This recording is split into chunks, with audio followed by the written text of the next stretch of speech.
you. Well, it's interesting not to give a icebreaker to a club that I just joined, but I thought I would kind of get out of my comfort zone and be able to do a folk story. I need to give my manual to my evaluator, and I don't know everybody yet, so let me give the manual to Brian. Okay. And let me give you a little bit of background about why I wanted to do a ghost story. I've taught for about 40 years in different roles, and I'm very used to giving PowerPoint presentations and talking off the cuff and things like that. This is going to be a time for me to really do some research on a topic that I'm interested in, on a place that I actually teach at, and then kind of get into more of a spooky feeling by giving you guys some history, some culture of the Native Americans that are down in the New Mexico area, and then kind of weave that into some of the things that has happened at Urraca Mesa. So that's kind of the purpose of my speech. Now, one of the things that I know that I'm going to be doing is I'm going to be referring to notes. And this is another area where I get out of a comfort zone. I usually don't use notes when I teach. I usually use PowerPoints. But again, I'm getting away from that. And so this will be an area of growth for me. So give me some feedback on that. So talk a little bit about what Philmont is. It's the largest youth camp in the country. It's about 220 square miles in the northern mountains of New Mexico. It's been around for about 80 years now, and if you've ever been down there, it's a magical place. We call it Scouting Paradise, God's Country. It is a really, really neat place. One of the features of Philmont is Urraca Mesa, and I'm going to talk a little bit about that. Urraca's got a history going back centuries of very spooky things going on at the place. So this will be my speech. It's called Four Knocks at Urraca Mesa. In many Native American cultures, the number 4 is sacred. If you'll notice the Native Americans' peace pipe here, there are 4 rings around the pipe. And this is to remind us that when they give blessings to the cardinal directions of north, east, south, and west, that it is again a powerful, powerful number. The number 4 also occurs when they pay homage to the elements of Mother Earth, Father Sky, the divine wind, and the healing power of rain. Number 4 is also found on the state flag of New Mexico.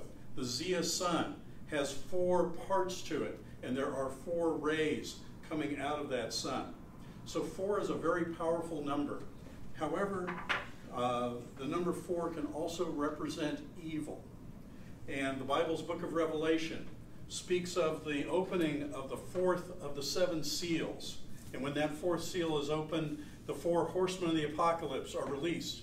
And those 4 horsemen include war, conquest, famine, and death.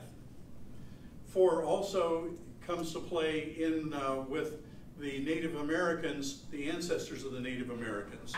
And those ancestors were likely from Asia.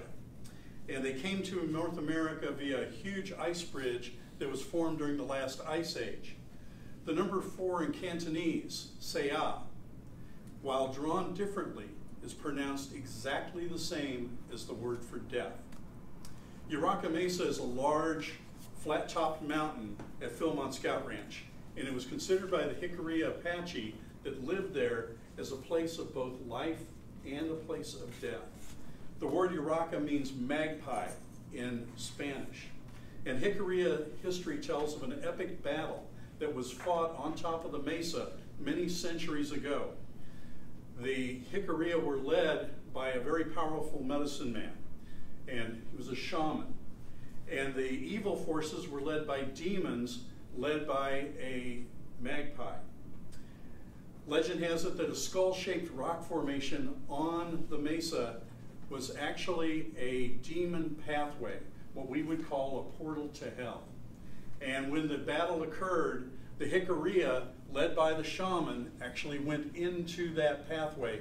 They fought with the demons, they were victorious, and as they left the pathway, the shaman placed 4 cat totems around the opening to the pathway, thus sealing it and preventing any harm to anybody on the mesa.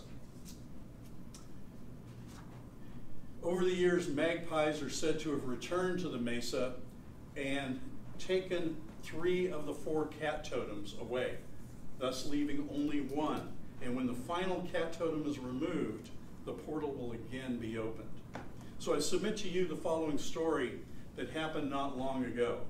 Some Philmont staff members were at the ranch for spring break, and there was nobody else really on the mesa, and they decided that they were going to spend the evening in a large rectangular shaped cabin. And there was snow on the ground. So the staff members decided to play a game of hearts before bed. And as the group settled down, they heard this on the front door.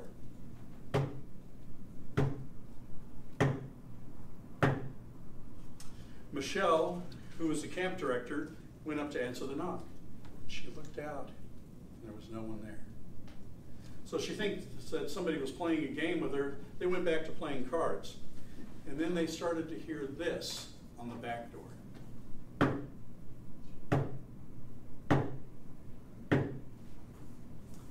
And they all grinned at each other. They thought that someone was trying to scare them. Everybody had known the history of Urraca Mesa, how haunted it was. And so they figured somebody was just sneaking up trying to do that. And so Mark, one of the guys in the cabin, tiptoed up to the window in the back and looked out. And he couldn't see anybody. So they decided to start playing the game again.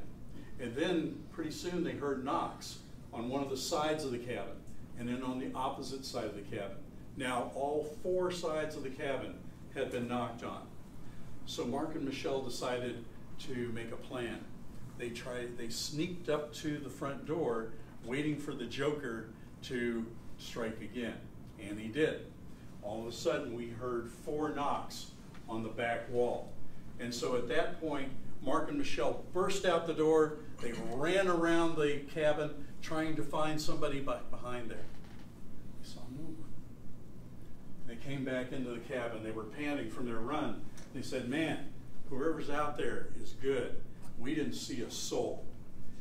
And so they laughed it off and began playing cards again.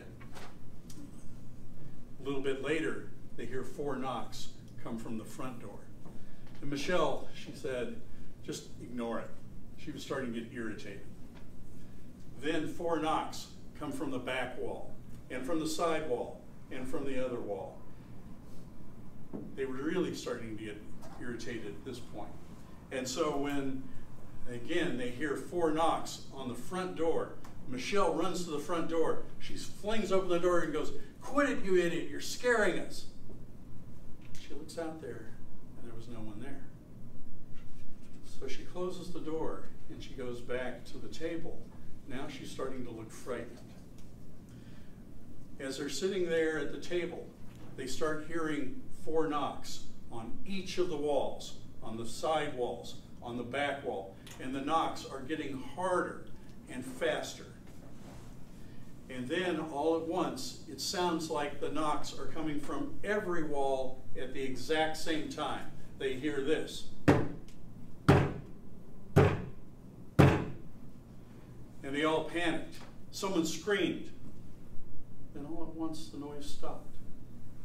Huddled together, they waited. But they didn't hear anything more. As a group, they squeezed out the door and went and looked around the cabin to see if they could see anything. But the only marks in the snow were made by Mark and Michelle when they'd been out there. There were no signs of anyone near the cabin. Whatever it was had vanished. At first light, the group quickly made their way down the mesa, making sure to avoid the skull-shaped rock formation. So what was out there? My words of life are that it was a shaman trying to protect them with the blessing of 4 knocks. But my words of death have equal power. And that is, had the magpie returned to Urraca Mesa and removed the 4th and final cat totem, was the portal to hell reopened? Whoever or whatever was out there that dark and frigid night, it certainly wasn't human. Sleep well, my scouts. Mr. Toastmaster.